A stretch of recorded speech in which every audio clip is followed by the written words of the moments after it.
It was Labor Day. We decided to take a long weekend, so we closed down shop for 3 days, which, to get a day off around here is short of a miracle.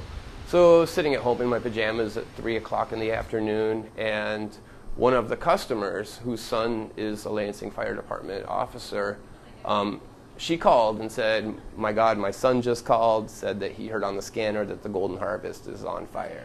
My name is Zane Vicknair. I'm the cook and bottle washer here at the old Golden Harvest in OldTown, Lansing. 5-gallon pot of butter had been left on overnight and combusted.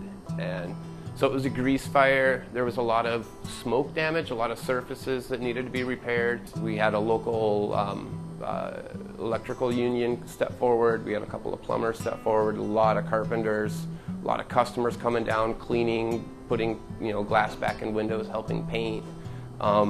It was 3 months of around the clock, putting everything back together again, and it was short of a miracle. A lot of other businesses I don't think would have survived something like that. Like, true testament to the loyalty of the customer base that we have here. My name is Brittany Hoskew. I'm the Executive Director of the OldTown Commercial Association. OldTown is actually the original downtown of Lansing. It was, settlers came here. Grand River Avenue used to be an Indian trail. In a span of years and years and years, OldTown quickly became a very vacant and dilapidated community. The majority of the buildings down here were boarded up. A lot of squatters, problem with panhandling, big problem with prostitution. Like 25, 30 years ago, it'd be a great place if you were looking for some companionship.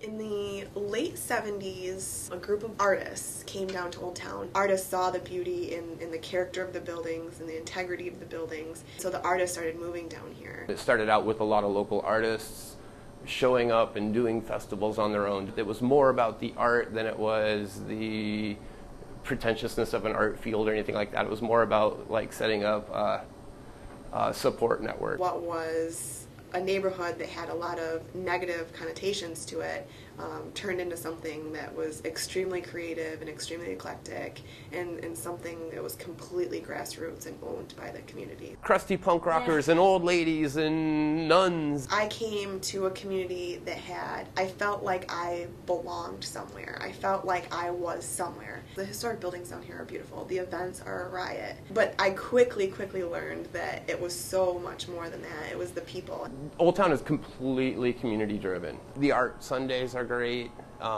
The festivals are great. Because we don't have to focus so much on just the commercial development anymore. Now we can turn that around and start nurturing the same artists that make OldTown unique.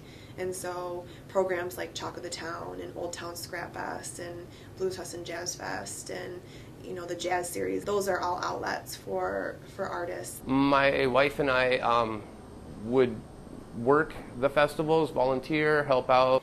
I'm really proud to say that I belong to a community that came from that and is what it is now, because 700 volunteers said, "Not in my backyard, not in my neighborhood," and brought it to the community that it is now. And so I think that the success of that, the journey of that, says way more than any statistics I could tell you about vacancy rates or district footprints. Regardless of what we have or don't have in common, the fact that we're all very passionate about OldTown is what combines all of it. So I don't know as that anyone can define what makes OldTown unique. I've never seen a group of people more passionate and more willing to have their neighborhood succeed. And so if you can put that in a word, in one adjective, then I'd love to hear it.